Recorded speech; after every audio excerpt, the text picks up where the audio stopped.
first thing we have to do is we have to find a brush which has this watery texture and where we can actually control the pigmentation just with that one brush, meaning we can control the pigmentation depending on how much pressure we are putting onto the screen. This way we're gonna be able to actually paint the whole painting using just one color, and that is our goal, because when we traditionally paint something using watercolors, that's how it is. Okay, we can just literally control how much color we want to put on to a certain object based on how much pressure we're putting on to the paper with our brush, right? So that's our goal with this painting. So without any further ado, let's just jump right in. So we're going to start off by adding this paper texture onto the canvas, and once you add this paper texture, just change the layer mode to multiply and reduce the opacity of this layer. I will be giving you guys a link to this texture so that you guys can download it, and this is just gonna make your painting look amazing. So the brush we're using is Wet Frayed Bristles.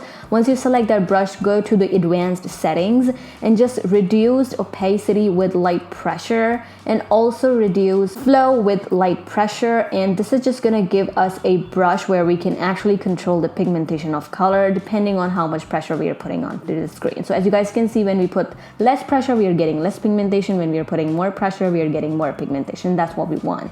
So I have this sketch ready. By the way, I'll be giving you guys a link to this rough sketch so that you guys can practice.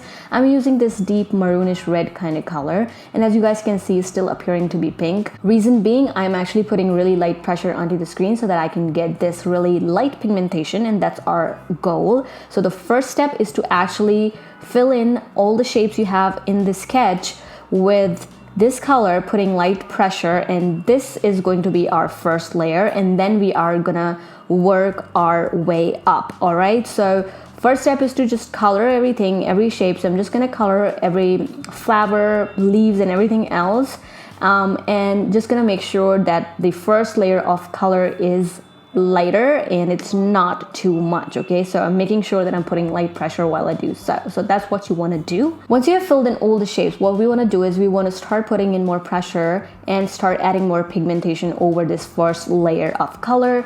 And just do not worry about it being perfect, because we are going to be blending it with colorless brush, and I'm just going to show you how we are going to do it. Now just tap into the same brush, go to the advanced settings, and just change the brush mode or brush type from standard to colorless. All right, and just reduce the opacity of the brush, and now we are actually using the same brush as a colorless brush. Now what it's gonna do is it's just gonna keep the texture of the brush, which was this watercolory effect, and that's what we want. That's why you are not going to use the default colorless brush Sketchbook has. You're gonna change the brush you're using to paint to colorless brush, and then now I'm changing it back to standard so that I can add more color onto the flower like this. Also, depending on the reference I was using at the time, I'm creating these little lines on the flower, and again, not really caring about if it's looking perfect or not, because it is not supposed to be perfect, and we are going to be blending it with the colorless brush. Again, going back, and I changed my brush to colorless brush, making sure the opacity is low. I started blending it out. Now you only have to use it as a colorless brush.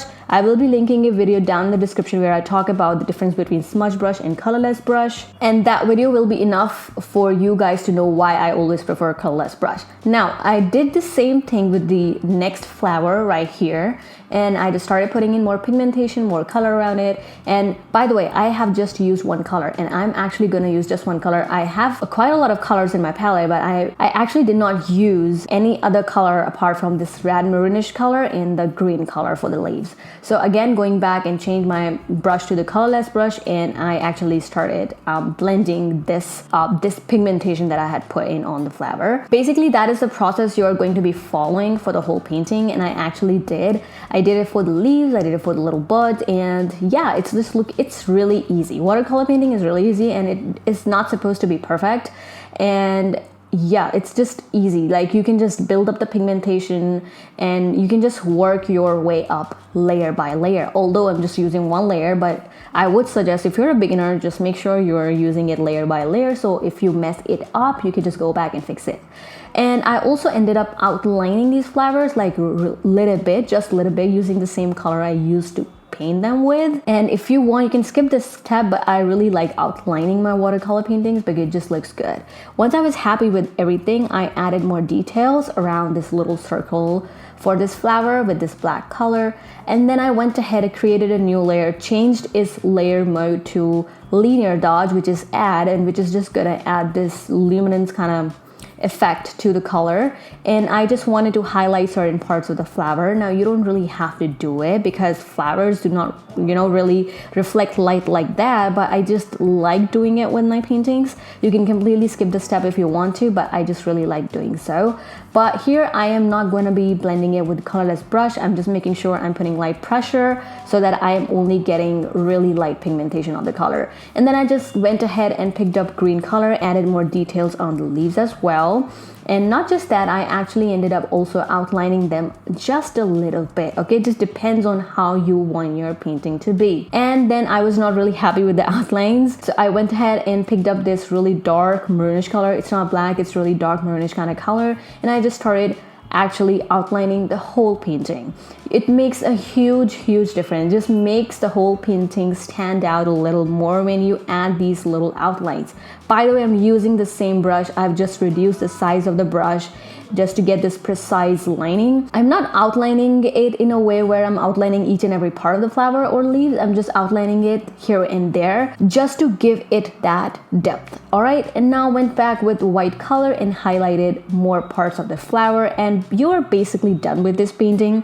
All right, that's how you actually create watercolor paintings on Sketchbook. It's really easy, you guys. By the way, I would highly recommend you guys to check out my previous video, which was about tips, tricks, and hacks and tools you do not yet know about that Sketchbook has, okay? And I recently found out about those tricks, those hacks, those tools. I did not know they existed. And the part where I show you guys that I changed the brush type from standard to colorless brush, I did not know about it. All right, I recently found out about it, and I was so excited to use it because I just did not know about it. Like, I did not know this free app had so many features for so long because I never really explored it that much. But considering this app is free and this has all the features Procreate also has, it's just amazing. So do check that video out.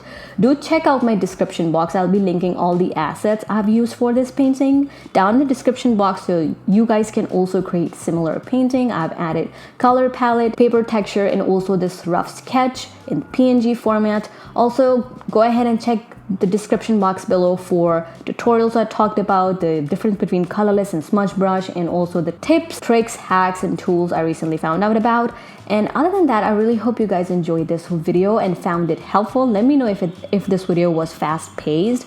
If it was, just let me know because I really want to work on my tutorials. So your feedback is valuable. Other than that, I really hope you enjoyed it. I will see you guys in my next video.